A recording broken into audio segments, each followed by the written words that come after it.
ক্ষমতায় যাওয়ার জন্য তারা সংস্কার, বিচার, জুলাই সনদকে আইনগত ভিত্তি দেওয়ার জন্য তাদের আন্দোলন সংগ্রামের পরিবর্তে নির্বাচন নির্বাচন নির্বাচন পর্যন্তই তারা হয়রান হয়ে গিয়েছে। এখানে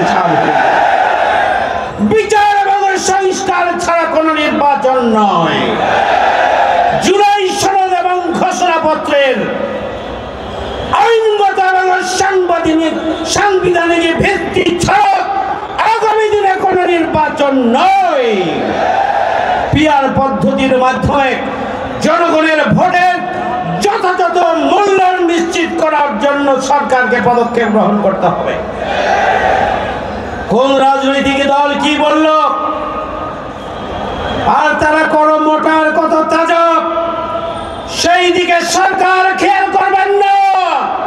আমরা পরিষ্কার করে বলতে চাই, জন আকাঙ্ক্ষা এবং দেশের 18 কোটি মানুষের আকাঙ্ক্ষা চাওয়ার বাইরে আপনারা জনগণভাবে একটা নির্বাচন করে আবার ফ্যাসিবাদকে নতুন মাত্রায় আসার সুযোগ করে দেবেন, এমন কোন প্রচেষ্টা অন্তর্বর্তীকালীন সরকারের মধ্যে ঘাটতি মেরে থাকা কোন উপদেষ্টা চিন্তা করছেন? আমরা হুঁশিয়ার করে দিতে চাই, খবরদার আপনারা ফ্যাসিবাদের দোসর হিসাবে ভূমিকা পালন করবেন না।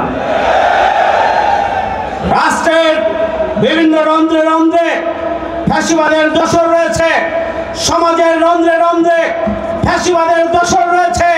এই রাষ্ট্র এবং সরকারকে 5 আগস্ট পরবর্তী ব্যর্থ করে দেওয়ার জন্য চক্রান্ত ষড়যন্ত্র চলছে।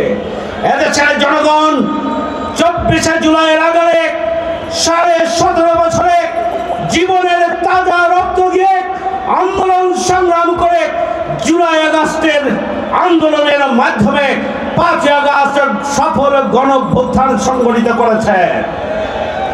24শে জুলাইয়ের আগে বাংলাদেশ, 24শে জুলাইয়ের আগে এদেশে বিপ্লবী চেতনা আর 24 পরবর্তী চেতনা আর 24 পরবর্তী বাংলাদেশ এক নয়, এটি মনে রাখতে হবে।